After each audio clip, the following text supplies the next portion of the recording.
Hey guys, Drifter here. Today I want to talk to you about all of the new things going on in Call of Duty World War II when it comes to gameplay and mechanics, and talk about a few other things that are going to be returning from other CoD games. I did get flown out to the event by Activision, and they put me up in a hotel, so that's my FTC disclosure right there. But let's do all the new things as fast as I can. This is a whole map of TDM, the entire thing, minus when I change classes, so you see me struggle early on, but I'm going to go on an awesome tear later and earn some kill streaks and really embarrass some people. First thing I want to talk about, firing range has returned. We were not allowed to capture firing range, but it is back, just like Advanced Warfare. It's really fun. You just build your class and then go in and test it out. Instead of a virtual range, it loads up like an authentic World War II, like Marine or infantry training range. And what's cool about this one is that you can do it with your friends. You don't have to be solo in the firing range, and you can actually have competitions to see who can clear the targets faster and stuff like that, a la Modern Warfare Remastered, but multiplayer. Divisions do replace Create a Class, but you can still pick your perks inside the division. Each division has its own set of perks that you can pick, and you don't have to deploy with a single division. You can create classes inside multiple divisions, so you can swap divisions inside the game, so you don't have to worry about that. There's lots of perk customization, lots of levels to the perks, lots of little benefits and everything. You can still choose your own guns regardless of faction. So if you're Axis, you can use Allied guns. If you're Allied, you can use Axis guns. That's not a problem whatsoever. You can pick them up off the ground as well. There's no restrictions. There is some restriction though. If you deploy as, say, the sniper division, it's going to limit you to sniper rifles and maybe like some DMRs and stuff for the most part. Or if the shotgun division, you can't use machine guns, but there are options inside, and of course you can pick stuff up off the ground. My voice is going out. E3 has been crazy here. I'm going to try to pull it back and do this commentary live, and there are buttloads of attachments. We didn't get to see a fraction of them. I did see high caliber, advanced rifling or long barrel, quick draw, extended mag, fast mag. I saw optical attachments. I saw with suppressors, which we'll talk about later. There were some more weapon specific attachments for the sniper rifles, for their optics, or the iron sights. There was lots going on. So while Create a Class is different, it's by no means dead. Inside the divisions, the infantry guys can do a short-range bayonet melee attack. Think Battlefield 1, but less buggy. You don't really sprint that much faster, but you can hold it down and try and corner people. It is a one-hit kill if you actually do hit them with the bayonet. That being said, I didn't find it that useful, because oftentimes when you try to corner people on Call of Duty, you get blasted in the face. I did get a few bayonet kills, didn't go for them too often, but it's a nice option to have if you're running low on ammo. The SMG guys, or whatever the division that is, can put a silencer on their guns with the D-pad.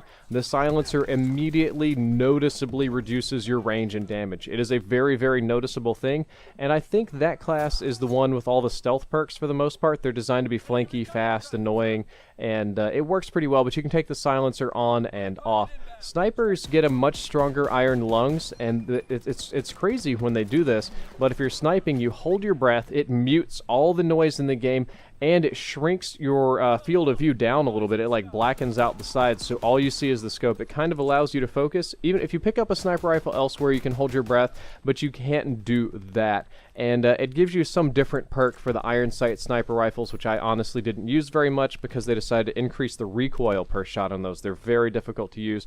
Machine gun guys they get a bipod, which is their ability, I guess, but it allows them to mount their guns on almost any surface. So just like good old World at War, you can bipod your light machine gun onto almost anything you want.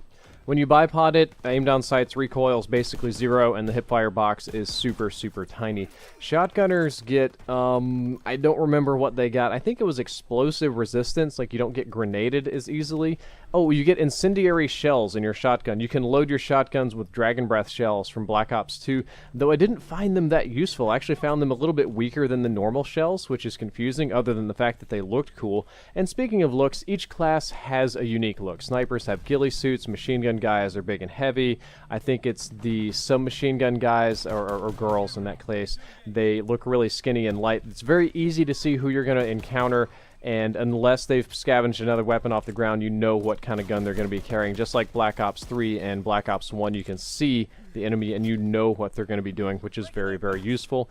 Game mechanic wise, dolphin dive has returned, except instead of a dolphin dive, I'd probably call it a dolphin flop. You don't really dive very far or long. It's more like a quick dive into cover, like they would actually teach you how to do in infantry school. So if you just have to dive down under cover and move like an extra foot, you can do it. I didn't do it a whole lot. Oh, man, I'm tired here. There are a lot of mounted turrets in this game. It's authentic World War II, so the mounted turrets are real. They've been kind of gimmicky in the last couple Call of Duty games and put to the side, but there's a lot of pillboxes, there's a lot of cover, there's a lot of places to do that, not to mention that you can just bipod your machine guns anywhere. Pistols in general are kind of weak. They don't kill really hard. Maybe that's a good thing because this game primarily focuses on your primary weapons. They're not lame, they look cool, they sound cool, they're authentic and fun, but they're not super powerful. What is super powerful? Sniper rifles. Oh my god, are they strong in this game. They're so good. Homage and Noah sniped me so many times, and in the handful of times I did use a sniper rifle, I managed to do very, very well with it. Sniping is definitely going to be back big time, and while some people might say that's annoying, it definitely makes sense in the context of this game because most soldiers would be having bolt-action rifles, and it is, you know, World War II, where there was actually a lot of sniping. The only guns really that were weak in any sense were probably the shotguns. I found the shotguns to be pretty weak sauce, but I know Call of Duty's always kind of scared of having strong shotguns.